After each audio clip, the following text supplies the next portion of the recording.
ቢኖራችሁ እንኳን መልካምን ነገር ማድረግ ካወቃችሁ የሰማይ አምላክ እንዴት አብዝቶ መልካምን መንፈስ አይሰጣችሁ ይላልና የእግዚአብሔር መልካምነት ከራሱ ከማንነት የሚወጣ ነው እና እዚህ ቆቃው ኤርሚያስ 3:25 ላይ አንድ ደስ የሚለኝ ቃል አለ ምን ይላል እግዚአብሔር በተስፋ ለሚጠብቁት ለምትሻውም ነፍስ መልካም ነው ይላል ሃሌሉያ እግዚአብሔርን በተስፋ ለሚጠብቁት ለምትሻውም ነፍስ መልካም ነው መዝሙር 33:18 ላይ ደግሞ ምን ይላል እነሆ የእግዚአብሔር አይኖች በሚፈሩት ላይ ናቸው አያችሁ እግዚአብሔር መልካም አምላክ ስለሆነ በልጆቹ ላይ በሚፈሩት በልጆቹ ላይ አይኑን ሁሌ ምንም እንዳደረገ ነው ማለት ነው ጣል እንዳደረገ ነው ይሁን አይቶ እንዳላየ የሚሆን አምላክ አይደለም ገብቷችኋል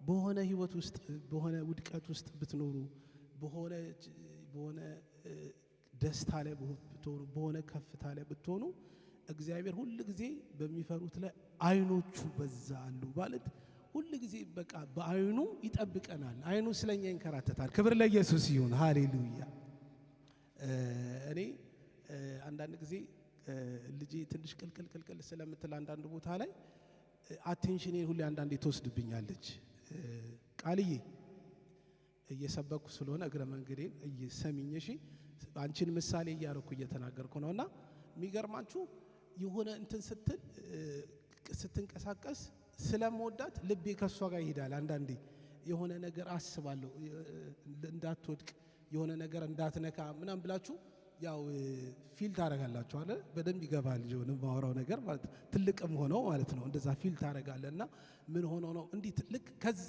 በላይ ማለት ነው እና እኔ ሐዋርያ ጳውሎስ ይገርመኛል ብዙ ጊዜ መጽሐፍቶቹን ሲጽፍ የርህራሄ አምላክና አባት ይባረክ ይላል ክብር ለኢየሱስ በቃ ይራራል የርህራሄ አምላክ ነው ጳውሎስ በህይወቱ አሳዳጅ የነበረ ሰው ክርስቲያንን ለማጥፋት የሚሄድ የነበረን ሰው እግዚአብሔር ራርቶለት ወደ ቤቱ አመጣውና የሚራራ አምላክ ነውና ይሄ መራራት የሚለውን ነገር በተለይ እናቶች በደንብ ያውቁታል ይሄ ኢየሱስ ስለኛ አንጀቱ ስፍስፍ ይላል ክብር ለኢየሱስ ይሁን ስፍስፍ የሚል አምላክ አለን ሃሌሉያ የሆነ በቃ አይቶ እንዳላየ ባላየ ምናምን የሚሆን አምላክ አይደለም ያለን ድካማችንን ያውቃል እንዴት አድርጎ ኮሬክት እንደሚያደርግ እንዴት አድርጎ እንደሚያነሳን እኔ አሁን ልጄ የሆነ ጭቃ አንሸራቶ ቢጥላት የሆነ እዛው ተመለሺ ምናምን አልላትም እቅፍ አድርጌ አጥቤ ገብቷቸዋል እኔ ክፉ ሆኜ እንኳን ሰው ክፉ ሆኖ እንኳን ለልጁ መልካም ነገር ማድረግ ከቻለ አያችሁ እሱ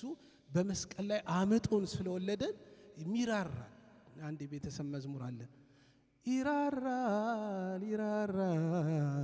ይራራል እግዚአብሔር ሕዝቡን አይጥልም ይራራል ሃሌሉያ እግዚአብሔር ይራራል የሚራራ አምላክ አባት አለን ስለዚህ እነሆ የእግዚአብሔር አይኖች በሚፈሩት ላይ ናቸው እግዚአብሔር መልካምነቱ ባህሪው ስለሆነ ክፉ ነገር ቢገጥመን እንኳን ለመልካም ለበጎ ሆነ እንላለንና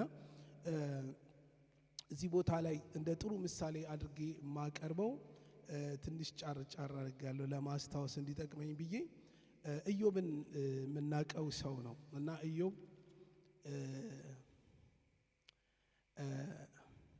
በብዙ አይነት ቻሌንጅ ያለፈ ሰው ነው ስለ ኢዮብ ብዙ የተነገረለት ሰው ነውና ኢዮብ ጻድቅ ነው ይላል መጽሐፍ ቅዱስ ጻድቅ እግዚአብሔርን የሚፈራ ምናልባት ልጆቼ በድለው ይሆን ብሎ ለልጆቹ መስዋዕት የሚያቀርብ ሰው ነውና ይሄ ሰውዬ በአንድ ጊዜ በ24 ሰዓት ውስጥ እሱ በማያውቀው እግዚአብሔርና ሰይጣን ተወራርደውበት ነው የሚመስለውና አሁን ይሄን ያለውን ንብረት ምናምን ብትወስድ ሰድቦ ይሞታል ብሎ በኢዮብ ላይ ተናገረና ኢዮብ ትልልቅ ቻሌንጅ ገጠመው በቃ በየደቂቃው የሚመጣው መርዶ ነው እንደዚህ ልጆችህ እንደዚህ የተወሰዱ ንብረት እንዲሆነ በቃ የሚዘገንን ነገር ሚስት እግዚአብሔርን ሰድበ ሙታለችው ሚስቱም ብዙ ነገር መከራ መጣበትና በጣም የሚገርመኝ ነገር ግን ኢዮብ ይላል ይሄ ሁሉ ቻሌንጅ ገጥሞት ይሄ ሁሉ ነገር ቀርቦት ምንድነው ያደረገው ቁጥር 20 ላይ ኢዮብም ተነሳ መጎናጸፊያውን ቀደደ ራሱንም ተላጨ ይልና በምድር ላይ ተደፍቶ ሰገደ ይላል። ሰገደ የሚለው በቅንፍ አመለከ ይላል። ብራዘር የእግዚአብሔርን መልካምነት ኢዮብ ያውቃል። እንደነገርኳችሁ ነው። ስለ ልጆቹ ንስሐ የሚገባ ምናልባት በእግዚአብሔር ልጆች ምናልባት እግዚአብሔርን ሰድበው ሊሆን ይችላል ብሎ ስለ ልጆቹ ንስሐ የሚገባላቸው የሚማልድ አባት ነው። እግዚአብሔርን የሚፈራ በከንቱ ተከሰሰ። ምንም በማያውቀው እግዚአብሔርና ሰይጣን እንዳልኳችሁ በቃ እስቲ ይሄ ሀብቱን እንዲህ ስላበዛለት ነው ለእግዚአብሔር አለ ይሄንን ብትወስድ ይሰድብሃል እንዳለው ቼክ አድርገው ነው ያለው። እንግዲህ ንብረቱ በእጅ ነው፣ ነፍሱን ግን መውሰድ አትችልም ነው ያለው ጌታና እንደነገርኳችሁ ቅድም ልጆቹ በሰይፍ ተገደሉ፣ ሀብቱ ወደመ። ምዕራፍ 2 ቁጥር 9 ላይ ሚስቱ እግዚአብሔርን ሰድበህ ሙት አለችው። በሰልፍ መጥተው ለወሬ ማለት ነው በሰልፍ መጥተው የመርዶ አይነት ይነግሩት ጀመረና ይህ ሁሉ ነገር ግን ደርሶበት ኢዮብ ተነሳ፣ መጎናጸፊያውን ቀደደ፣ ራሱን ተላጨ፣ በምድር ላይ ተደፍቶ ሰገደ፣ አመለከ ይለናል። እና እንደዚህ አይነት ህይወት አለን ወይ? ቻሌንጅ ሲገጥመን እግዚአብሔር በዚህ ነገር እንዳልፍ የፈለገው ለበጎ ነው፣ ለመልካም ነው ያለን የሆነ ነገር ቢወሰድብን አሁን እንደው ቼክ ብንደረግ እንዴት ነው? የሆነ ነገር ላይ እንኳን ሳለሪ እንኳን ለአንድ ወር ቢቀርባችሁ ወየው ልጠፋ ነው ምናምን የሚል ሰው እኮ ብዙ ነው አይደለ? የሆነ ነገር ገብቷቸዋል። ዋይፋይ የሆነ ነገር እንኳን ኔትወርክ ቢቋረጥ አስሬ ነው በቃ እኔ መከራ ይበዛ ምናምን የምንለው ማለት ነው። በጣም እኮ ቅምጥል ነን እኛና ኢዮብ ግን እንዲህ ሁሉ ነገር አልፎ ብዙ ቻሌንጅ አልፎ እኔ ይገርመኛል። እኔ አንዳንዴ ድርሰት ነው ምንድነው ይሄ ነገር በቃ ማለት አንዳንድ ሰዎች የኢዮብን መጽሐፍ ለመቀበል እኮ ይቸግራቸዋል ስትነግሯቸው ማለት ነው። ይሄ ከአይምሮ ውጭ የሆነ ነገር ነው። ግን ኤክስፒሪየንሱ ልምዱ ሁሌ እግዚአብሔር የሚያመልክ እንደውም በመሃል ጓደኞቹ ምናምን መተው እኮ አወዛገቡት ትንሽ እግዚአብሔር ላይም እንዲያጉረመርም ከሌሎች ትንሽ ነገር ተጋባበት። ያው ሰው አይደለ አንዳንዴ ኮሮና ብቻ አይደለም ከሰው ወደ ሰው የሚጋባው የሆነ ሰው ሁሌ ሮሮ የሆነ ነገር የሚነግራችሁ ከሆነ በዚህ ውስጥ እንደዚህ ሆኖ እንደዚህ እግዚአብሔር አደረሰብኝ ሲል ሳታውቁ ይሄ ነገር ያደረከው እንዲህ ስለሆነ ነው ሲሉት ያ ነገር ተጋባበትና ግን ያ ነገሩ ከሰው የሰማው ነገር ግን ያጉረመረመው ነገር ግን የሱ እንዳልሆነ አወቅ። አሁን እጄን ባፌ ላይ ጭናለሁ አለና ወደ ምዕራፍ 42 ላይ ደግሞ ስትሄዱ እግዚአብሔር በእጥፍ ነገሮችን ሲባርክለት ሲቀይር ታያላችሁና ወደ ሁለተኛው ፖይንቴ ነው አሁን እየነገርኳችሁ ያለሁት በመከራ ቀን መሸሸጊያ ነው የሚለውን ፖይንት እየነገርኳችሁ ነውና ምንም አይነት መከራ ቻሌንጅ ቢመጣ በዚህ በመከራ ታይም ሰው በጣም ወሳኝ በሆነ ጉዳይ ላይ ላይገኝ ይችላል እና አልፈርድም ሰው ስለሆነ ማለት ነው።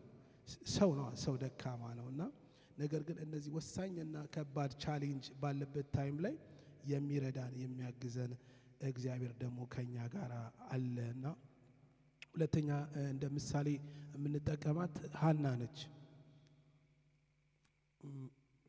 አንደኛ ሳሙኤል ላይ ሐና ለልጅ ባለመውለድ በሐዘን ውስጥ እንደነበረች አንደኛ ሳሙኤል 1:5 ላይ ይነግረናል። እዚህ ቦታ ላይ እግዚአብሔር ይገርመኛል ማህፀኗን ዘግቶ ነበር ይላልና የመጣው ቻሌንጅ ከባድ ነውና ይህንን ሐሳብ ዘፍጥረት 16:4 ጋር ካለው ጋር አንዳንድ የመጽሐፍ ቅዱስ ሊቃውንቶች ያገናኙታል።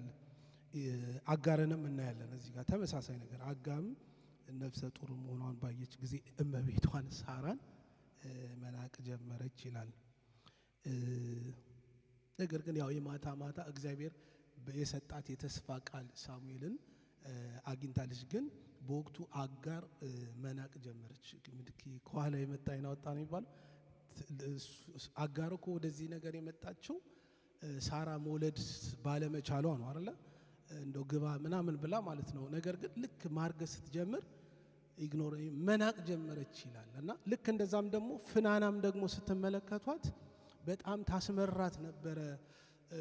ሴሌብሬት በሚያደርጉበት ሰዓት በበዓላቸውን በሚያደርጉበት ሰዓት ልጅ ባለመውለዷ ሐና የምታውቁት ታሪክ ነው። ታሪኩን አልደግምላቸውም እና ሐና ብዙ ቻሌንጅ ውስጥ የነበረች ነች፣ ብዙ መከራ ውስጥ የነበረች ነች። ግን የሐና ትልቁ ኳሊቲዋ ምን እንደሆነ ታውቃላችሁ? በዛ ነገር ውስጥ ሆና እግዚአብሔርን የምታመሰግን ሰው ነበረች። ቀንዴ ከፍ ከፍ አለ፣ አፌም በጠላቶች ላይ ተከፈተ፣ ልቤም በእግዚአብሔር ጸና ብላ ሰይጣንን ግራ መታጋባ ሰዎች ነን። እና እኛ አንዳንድ ጊዜ የሆነ ነገር ሲደርስብን ሐዘናችን ላይ ነው ምንቆየው፣ የሆነ የገጠመን ነገር ላይ ነው ምንቆየው። ነገር ግን እሷ ታመሰግን ነበረ፣ የምስጋና ነበራት። እግዚአብሔር የተናገራትን የተስፋ ቃል ሳሙኤልን በተስፋ ትጠብቅ ነበርና የማታ ማታ ደግሞ ያው ድሉ የእርሷ እንደሆነ እናያለን። አንድ የድሮ መዝሙር አለ፣ የማታ ማታ ድሉ የጌታ፣ የማታ ማታ ድለኛ ጌታ። ሃሌሉያ። የማታ ማታ እሷ እግዚአብሔርን ትጠብቅ የነበረች ሴት ስለነበረች፣ እግዚአብሔርን በመተማመን ትጠባበቅ ስለነበረ እግዚአብሔር በመጨረሻ የተስፋውን ደግሞ ልጅ ሳሙኤልን ሰጣትና አንዳንድ ጊዜ በሆነ መከራ ውስጥ፣ በሆነ ቻሌንጅ ውስጥ፣ በሆነ ውጥረት ውስጥ ስናልፍ ያ ነገር የሚያልፍ አይመስለንም፣ ያ ነገር የሚያልፍ አይመስለንም። ነገር ግን በጣም አስረግጬ የምነግራችሁ ነገር ማዕበል ሲኖር፣ ቻሌንጅ ሲኖር በዛ በማዕበል ውስጥ ጌታ አለ፣ የማዕበሉ ጌታ አለ። ሃሌሉያ።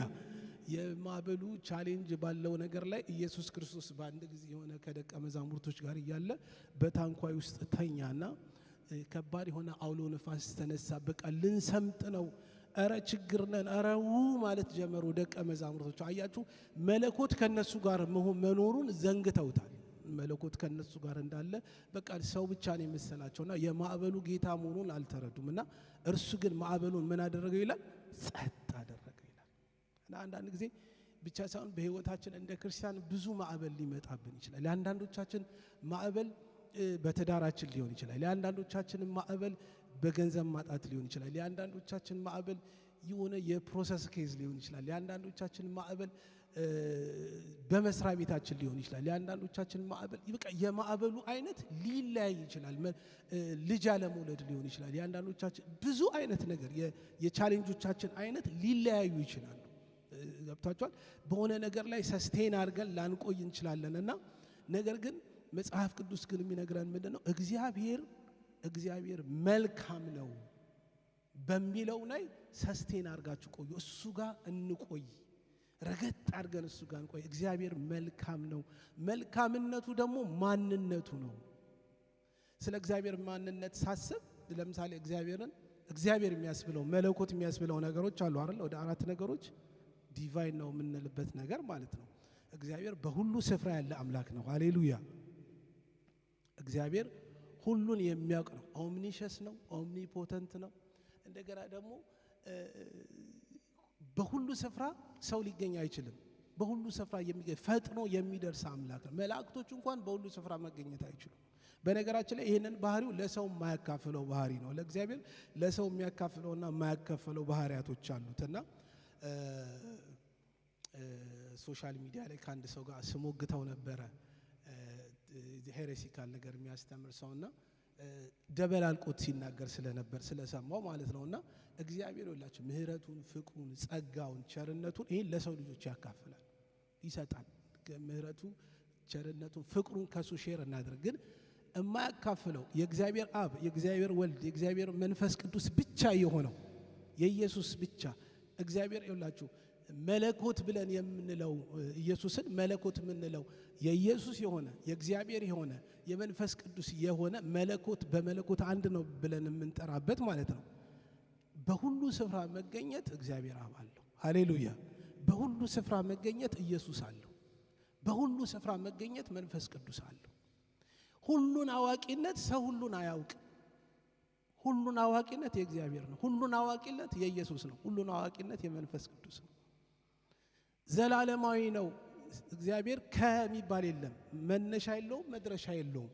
እግዚአብሔር ከእንደዚህ ተብሎ ለኛ በሚገባን ቋንቋ መጽሐፍ ቅዱስ ይጻፍ ይሆናል እንጂ እግዚአብሔር ጅማሬም የለውም፣ ፍጻሜም የለውም። ኢየሱስ ክርስቶስ ከዘመናት በፊት የእግዚአብሔር ልጅ ነው።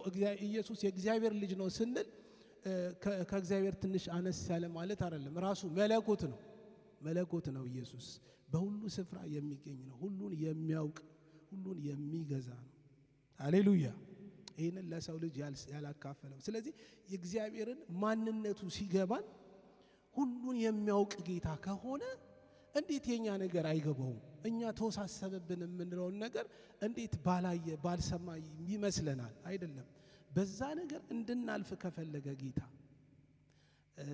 አንድ ነገር አለ አይደለ? ሸክላ ሰሪ ሸክላውን በወደደ መንገድ ይሰራዋል አይደለ? እኛ ሰፈር ወደ ቀጨኔ አካባቢ ከኛ ሰፈር እንኳን ይርቃልና ይሄ ምጣድ ሸክላ ምናም ጀበና የሚሰሩ አሉና ማዘር ስትነግረኝ በቃ በጀበና ቅርጽ ሰርቶት ካላማረው በቃ አያዋጣኝም ብሎ ደስ ካለው ቅርጹ አላማረኝም ካለ ድቅቅ ያደረገውና ያንን ጀበና መልሶ በምጣድ መልክ አድርጎ ሌላ ቅርጽ አድርጎ እንዴት ለምን አይልም ሸክላው እንዴ ጀበና ነበርኩ አረ አፌን አጣመምከው እንደዚህ ያደረከኝ አይልም። በቃ ጸጥ ብሎ እንደተደረገ ነውና እግዚአብሔር ሉዓላዊ አምላክ ነው። እንዴት አንዳንድ ጥያቄ የሚፈጥርብን ነገር አለ አይደል? አንዳንድ ነገሮች እኔ አሁን ልጅ አንዳንዴ ከባባር ጥያቄ ትጠይቀኛለች። ሰይጣን ለምን ክፉ ሆነ ትለኛለች። ማለት ከኔ አይምሮ በላይ የሆነ ነገር ትጠይቀኛለች። እንዴት ማለት መልካምነትና ክፉን ነገር ለማስረዳት ብዬ ሰይጣን እንደዚህ ነው እሱ ክፉ ነው እና ለምን ክፉ ሆነ ለምን ሆነ ትለኛለች። እሱን ማለት ነውና ምን ብዬ ነው መልስላት? ገብቷችኋል? እግዚአብሔርም አንዳንዴ በህይወታችን አንዳንድ መልስ የምናጣቸው ነገሮች አሉ እና እግዚአብሔር እንዴት አይባልም ለምን አይባልም። እሱ ሉዓላዊ አምላክ ነው አይደል? ግን ሁሉ ጊዜ አንድ ነገር ግን ምን ይገባናል? እዚህ ናሆም ላይ የተጻፈው ቃል እግዚአብሔር መልካም ነው። እስቲ እጃችንን እናንሳ። እግዚአብሔር በሉ መልካም ነው። ሃሌሉያ። እግዚአብሔር መልካም ብቻ አይደለም፣ በመከራ ቀን ደግሞ መሸሸጊያ ነው። በእርሱ የሚታመኑትን ያውቃል። ወደ ሶስተኛው ፖይንት ልሄድ ነው። በእርሱ የሚተማመኑትን ያውቃል። ለዚህ አንድ ጥቅስ ብቻ ነው የምሰጣችሁ። ሌላውን እናንተ ገብታችሁ ዲቴል እዩ። መዝሙር 91 ላይ ስሜንም አውቋልና የሚል ቃል አለ። ሃሌሉያ። ስሜንም አውቋልና እጋርደዋለሁ፣ በእኔ ተማምኗልና አስጥለዋለሁ። ስሜንም አውቋልና እጋርደዋለሁ። እዚህ ቦታ ላይ በጣም የሚገርማችሁ ነገር ሁለት ነገር ነው የሚናገረው።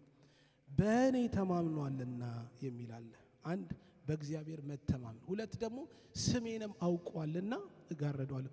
የኢየሱስን ስም በተረዳን ቁጥር አንዳንድ ጊዜ የሚገጥመንን ቻሌንጅ በሚገጥመን ነገር ላይ በነገራችን ላይ መከራ እስከዚህ በፊት አስተምሬዋለሁ ሌላ ቦታ ላይ መከራ በአራት መንገድ ነው ወደ ህይወታችን የሚመጣው።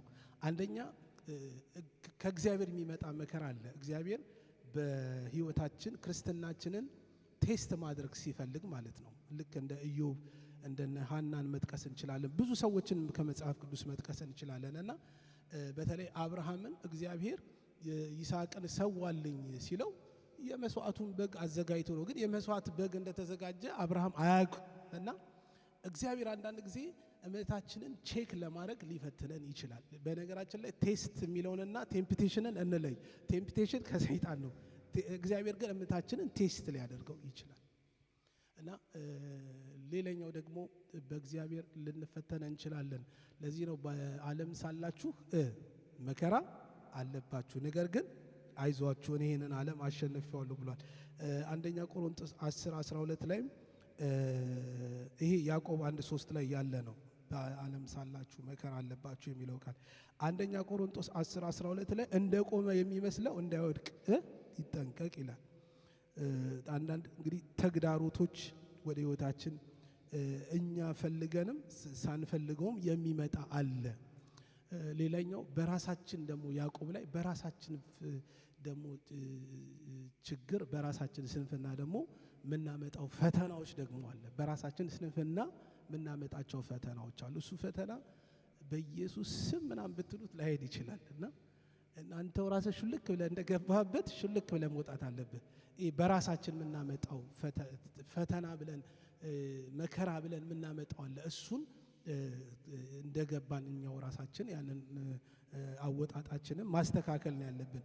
ሌላኛው ልነግራችሁ የፈለኩት በሰይጣን በጠላት በዳቢሎስ የሚመጣ ተግዳሮትና ፈተና አለ። ያንን ፈተና ስሜንም አውቋልና እጋርደዋለሁ የሚለውን ቃል እዚህ ጋር እንጠቀማለን።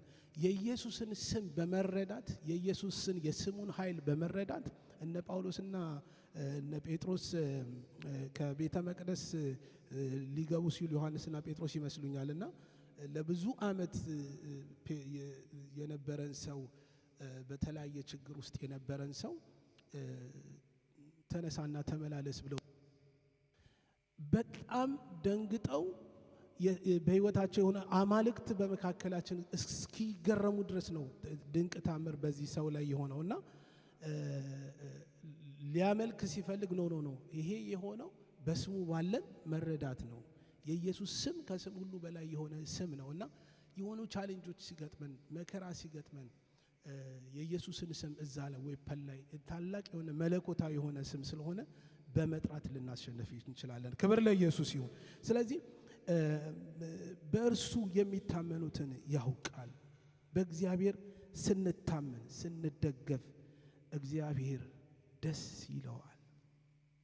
እኔ ይገርመኛል መጽሐፍ ቅዱስ ላይ እግዚአብሔር በሁለት ነገር ተደነቀ ይላል። ታውቃላችሁ አይደል? አዲስ ኪዳን ላይ አንደኛው ባለማመናቸው ምክንያት ተደነቀ ይላል። ኢየሱስ በመካከላቸው መለኮት ድንቅ ስራ እየሰራ በመካከላቸው ሆኖ ባለማመናቸው ፈሪሳውያን፣ ሰዱቃውያን ብዙዎች እየተጠራጠሩት የሚከተሉት ነበር። ባለማመናቸው ተደነቀ ይላል። ደግሞ ሌላ ስፍራ ላይ ደግሞ ክፍል ላይ ደግሞ ስትመለከቱ መቶ አለቃውን ደግሞ ስትመለከቱ በእምነቱ ተገረመ ይላል። በእምነቱ ተደነቀ ይላል። አንተ ቃል ብቻ ተናገር ብላቴናይቱ ትፈወሳለች ብሎ ሲናገር በዛ ቃል ደግሞ ኢየሱስ ተደነቀ ተገረመ ይላልና ይህ ሰውዬ በጌታ ቤት ብዙ ይቆይ አይደለም። የክትትል ትምህርት የጥምቀት ትምህርት ምናምን አይለንም። ወታደር የነበረ ሚሊቴር ውስጥ የነበረ ሰው ነው። ግን ስለ ኢየሱስ ዝና ሰማ። አንዳንድ ጊዜ ገብቷቸዋል። በእግዚአብሔር ቤት ሆነን እንኳን በእግዚአብሔር ቤት ብዙ ዓመት አስቆጥረን ፊል አናደርገውም። ማለት ይሄ በጌታ ምን መወራረድ እንደ ዳንኤል ታውቃላችሁ አይደለ? አንድ ዳንኤል ነው አይደለ? በጸሎት ኔሽንን የቀየረው እነ ሲድራቅ እነ ሚሳቅ እንደ አብደናጎ ያላቸው እምነት ጠንካራ ነው። ባያድነን እንኳን ለዚህ ምስል አንሰግድም የሚል ትልቅ በቃ የጨከነ ልብ ያላቸው ሰዎች ምንም አይነት መከራ ቻሌንጅ በቃ ወደ ኋላ የማያደርጋቸው ማለት ነው። አንዳንድ ጊዜኛ ትንሽ ነገር ከቸርች ያስቀረናል። ትንሽ ነገር ጆን ሰላም የሆነ በቃ በቀደም ደውሎ ጆን አላናገረኝም ምናምን ብሎ እኮ ቸርች የሚቀር አይጠፋም። ገብቷቸዋል። በሆነች ነገር በትንሽ ነገር እንትን እንላለን እና መሆን ያለበት ግን ምንድነው?